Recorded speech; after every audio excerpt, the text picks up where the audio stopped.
Assalamualaikum warahmatullahi wabarakatuh. Alhamdulillahilladzi 'allama bil qalam 'allama insana ma lam ya'lam.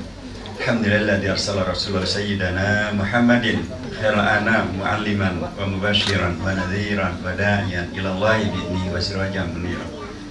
Asyhadu an la ilaha illallah wahdahu la syarika lahu wa asyhadu anna Muhammadan abduhu wa rasuluhu la nabiyya ba'dah. Wa qala Allah azza wa jalla fi kitabil aziz a'udzu billahi minasyaitonir rajim. Ya ayyuhal muzammil qumil laila illa qalilan nisfahu inqus minhu qalilan wa zid alaihi warattil qur'ana tartila. Wa qala Rasulullah sallallahu alaihi wasallam khairukum man ta'allamal qur'ana wa 'allamahu. Saudara semuanya dan saudara semuanya dalam Allah Subhanahu wa taala, alhamdulillahirabbil alamin.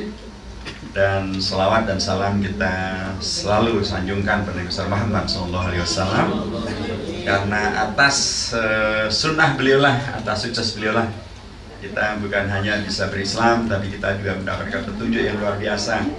Jadi manusia yang paling hebat, paling mulia, yaitu yang belajar Al-Quran dan mengajarkan Al-Quran. Kalau tidak ada Rasulullah, nggak ada pemahaman tentang orang terbaik. Ternyata adalah yang berinteraksi dengan Al-Quran, mengajarkan maupun juga mempelajarinya. Dan Bapak Ibu sekalian adalah para pengajar Al-Quran, Masya Allah. Jadi adalah para pihak yang oleh Rasulullah disebut sebagai orang yang terbaik, generasi yang terbaik. Alhamdulillah.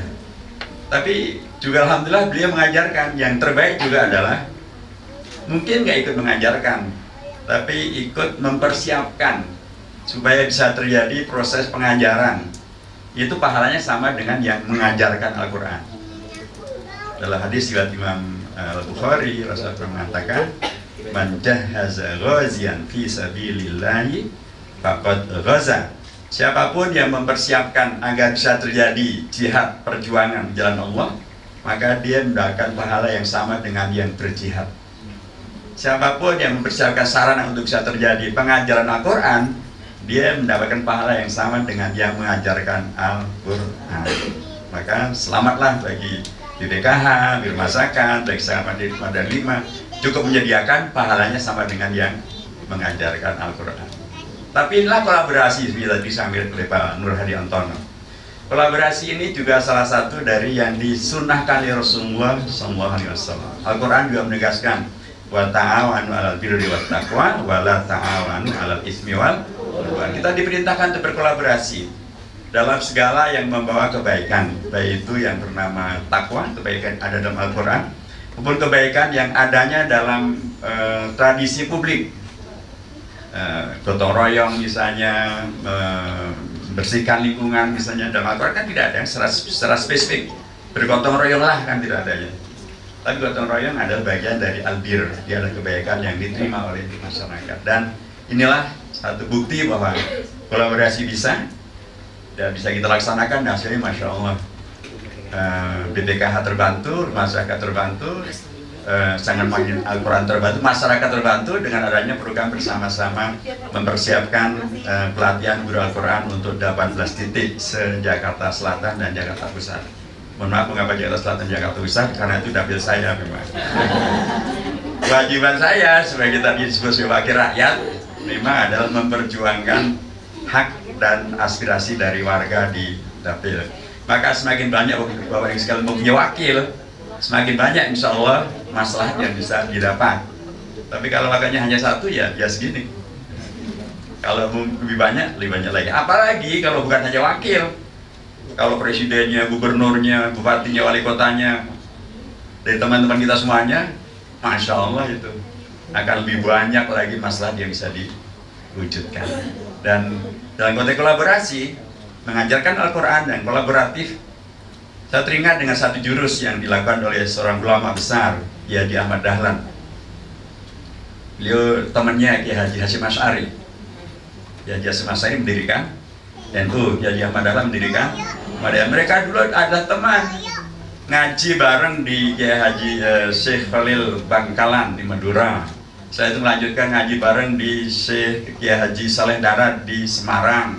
Saya itu ngaji bareng langsung di Mekah. bimbingan Syekh Ahmad Khatib Amin Angkabai. Bareng mereka teman baik. Ketika pulang, mereka kemudian mengaktualisasikan ilmunya. Satu mendirikan Muhammadiyah, satu mendirikan NU. Apakah mereka berantem? Enggak, mereka saling menguatkan. Ke belakang ada yang ya, mudah-mudahan kembali lagi kepada semangat Yahya Madahlah dari Hasyim Asy'ari. Yahya Madahlah, beliau belajar jauh-jauh ke Madura, ke Semarang, ke Mekah, pulang ngajarin Al-Quran. Yang diajarkan adalah tentang surah Al-Ma'un. Dia bawa murid-muridnya diajarkan surah Al-Ma'un, dibaca, dihafalkan. Setelah selesai, beliau tanya kepada para muridnya, sudah pahamkah anak-anakku surah Al-Ma'un ini? Sudah, guru. Bagaimana itu? Dibaca surah Al-Ma'un, Ar-Ayatul Hajjika Tibidin, Fadhalikal Ladhi Adul Yatim, ila akhir surah. Dibacakan terjemahnya. Begitu? Iya, guru. Enggak, Anda belum paham.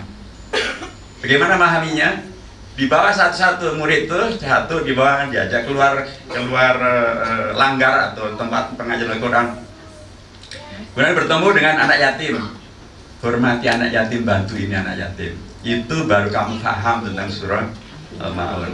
Jalan lagi ketemu orang miskin, ajak dan bela bantu anak miskin. Itu baru Anda paham tentang surah Al-Ma'un. Subhanallah. Dari mengajarkan Al-Quran, menghadirkan gerakan penyelamatan masyarakat dari Pak Nur Hadi, saya perhatikan bahkan pegadaian segala macam saja yang kaidahnya luar biasa hebat, menyelesaikan masalah tanpa masalah. Apalagi kalau nggak ada bunganya, nggak ada dibayar, semakin nggak ada masalahnya gitu. Jadi saya mengatakan bahwa metode pengajaran Al-Quran sangat dipentingkan dan nanti akan diberikan metodenya oleh para guru kita di sini. Tapi sekali lagi saya ingin tegaskan bahwa dari Al-Quran kita sesungguhnya dari Al-Quran, dari Rasulullah, dari para ulama kita diajarkan tentang Al-Quran memang adalah betul-betul hudal linnas. Bukan hanya hudal lil muttaqin, tapi akan hudal linnas. Karena memang kebaikan Al-Quran itu begitu luar biasa, sangat layak untuk kemudian dirujuk untuk menjadi pencerah bagi umat manusia. Peristiwa Gaza sekarang tadi disampaikan Ustaz Nur Hadi, banyak sekali tokoh-tokoh atau influencer, para ilmuwan di negeri-negeri barat, di Jepang, di Korea, di Amerika, di Prancis, di Jerman, di Inggris yang masuk Islam karena peristiwa yang luar biasa terjadi di Gaza. Mereka heran bagaimana mungkin ini satu komunitas yang sudah sekian belas tahun diembargo, kemudian masih tetap bisa bertahan, bahkan berani memperjuangkan kebenaran 1 tahun lebih dan tidak terkalahkan, dan mereka tidak ada yang kemudian murtad atau menyesali atau kemudian tampil seolah-olah kemudian menyesal gitu. Dan mereka tidak melakukan apa yang sama dilakukan Israel. Israel membunuh perempuan, mohon maaf, kemudian melakukan tindakan asusila, kemudian menghancurkan pertanian, menghancurkan masjid, menghancurkan gereja, menghancurkan anak-anak, membunuh. Tapi orang-orang Hamas, Gaza, tidak melakukan itu semuanya. Apa yang menjadi rujukan mereka? Apa pegangan mereka? Pasti ada sesuatu yang mereka pegangi. Ternyata itu adalah Al-Quran. Mereka baca sendiri Al-Quran. Dan subhanallah banyak yang kemudian masuk Islam. Subhanallah.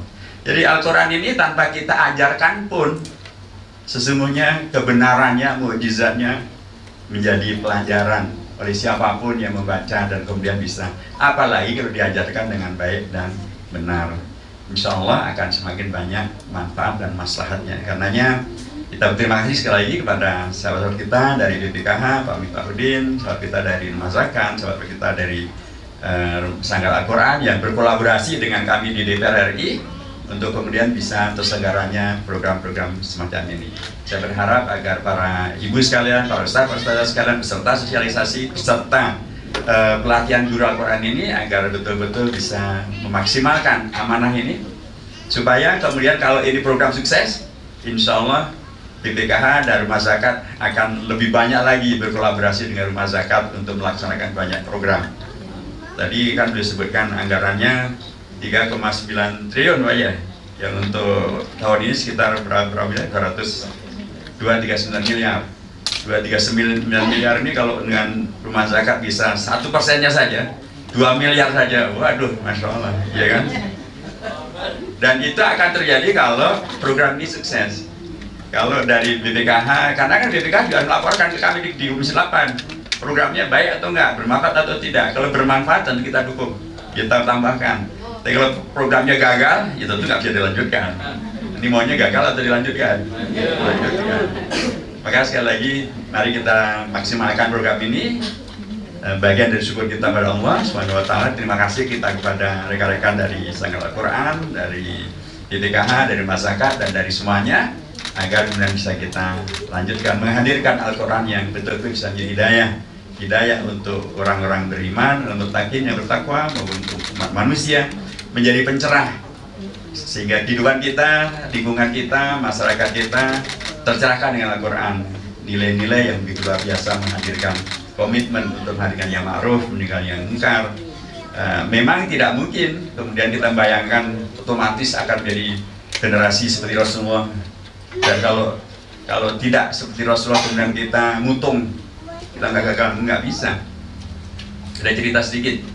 Pada zaman Khalifah Ali bin Abi Thalib, beliau dikomplain oleh seorang sahabatnya, "Wahai Khalifah, kenapa ya zaman kita ini nggak sebagus zamannya Abu Bakar As-Siddiq?"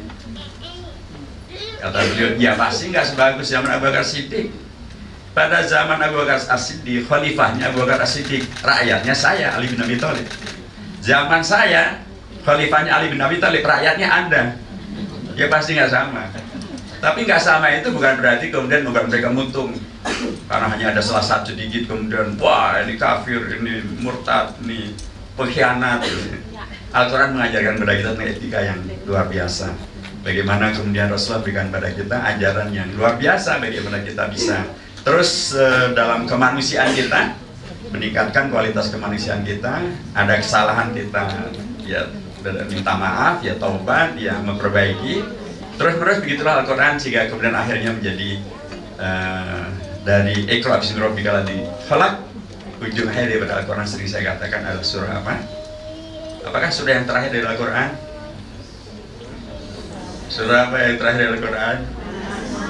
An-Nas. Itu kalau yang tertulis. Jadi, kalau yang berarti yang pertama ada surah Al-Fatihah, akhirnya adalah surah An-Nas. Itu kalau yang tertulis, terkodifikasi. Tapi kalau merujuk kepada urutan turunnya Al-Quran, dimulainya dari apa? Iqra bismi rabbikal ladzi khalaq. Karena kita mempelajari tentang membaca Al-Quran. Tapi akhirnya apa? Akhirnya apa? Al-Maidah ayat 3 itu ayatnya, al-yawma akmaltu lakum dinakum wa atmamtu alaikum ni'mati wa raditu lakum Islam Madinah. Tapi apakah Allah akan kemudian ridho Islam sebagai agama kalau umat Islamnya kalah?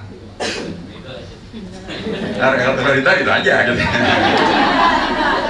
Apakah Allah akan kemudian menegaskan bahwa beliau sudah puas dengan nikmatnya ketika kemudian ternyata umat masih dikalahkan di mana-mana?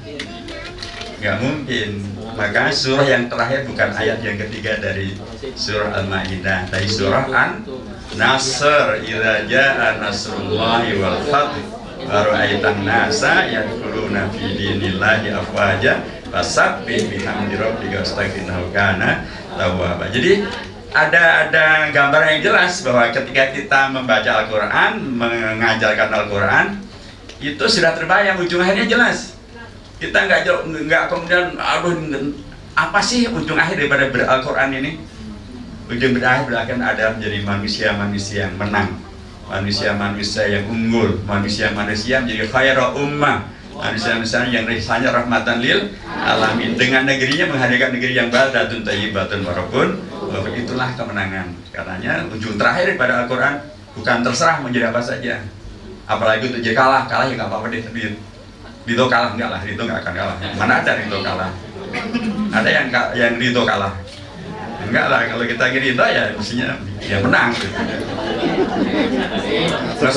Masa kalah kok Ridho kan enggak ya, kalau mau Ridho ya menang. Jadi saya mengatakan ini enggak terkait dengan pilgub ya. Saya mengatakan Ridho ya. Baru itu lakukan keselamatan. Jadi saya mengatakan sekali lagi bahwa Bapak Ibu sekalian agar juga kena tersemangati dalam hal ajar mengajar itu. Penting untuk dipahami bahwa kita tidak sedang berada dalam satu kapal yang entah tujuannya kemana nggak jelas, nggak ada urusan. Kita entah kemudian akan menjadi apa sih? Enggak, justru sekalian sedang mengarungi satu perjalanan, menghadirkan generasi muda. Tadi Pak Sobir yang menyampaikan tentang generasi emas dan generasi emas, atau kita sedang persiapkan generasi emas yang memang dari sekarang dipersiapkan. Seperti tadi kalau MC kita mengatakan tentang haji muda, mohon dicatat, kalau ukurannya adalah kuota haji, maka antrian di Jakarta ini sudah 28 tahun. Jadi kalau anak kita lahir hari ini, kemudian hari ini daftar haji muda, 28 tahun yang akan datang baru bisa berangkat haji. Ya kalau daftarnya umur 28 tahun, berarti umur 56 tahun baru bisa berangkat haji. Jadi memang benar. Saya yakin adanya badan haji juga tidak akan secara seketika karena ini permasalahan internasional. Karena masalah ini bukan hanya Indonesia, permasalahan di Malaysia lebih parah lagi, 100 tahun mereka menunggu antrian haji. Indonesia paling lama antrian hajinya dari kawasan Sulawesi Selatan bisa 43 tahun. Jadi maka sekarang banyak umroh gitu ya, banyak pada umroh haji gitu. Jadi sekali lagi mengajarkan Al-Quran ini sesungguhnya adalah satu pintu besar untuk mempersiapkan haji, mempersiapkan generasi emas, yaitu generasi yang betul-betul generasi unggulan, menjadi khairul ummah, jadi unggulan yang visinya besar, rahmatul alamin, kemudian kontribusinya pada masyarakat juga besar. Dia tidak membiarkan negeri hancur lebur, masyarakat hancur lebur, tapi menjadi negeri yang badatun thayyibatun warabun ghafur. Dimulai dengan iqra bismi rabbikal ladzi khalaq, ujungnya adalah idza jaa nasrullahi wal fath wa ra'aitan nas yadkhuluna fi dinillahi afwaja. Asabbi bihamdi rabbika wastaghfiruhu kana tawwaba. Terima kasih. Allahumma fiqil kami thariq wa hadina sa'isabil wa nasrun minna wa basyiril mu'minin. Wassalamualaikum warahmatullahi wabarakatuh.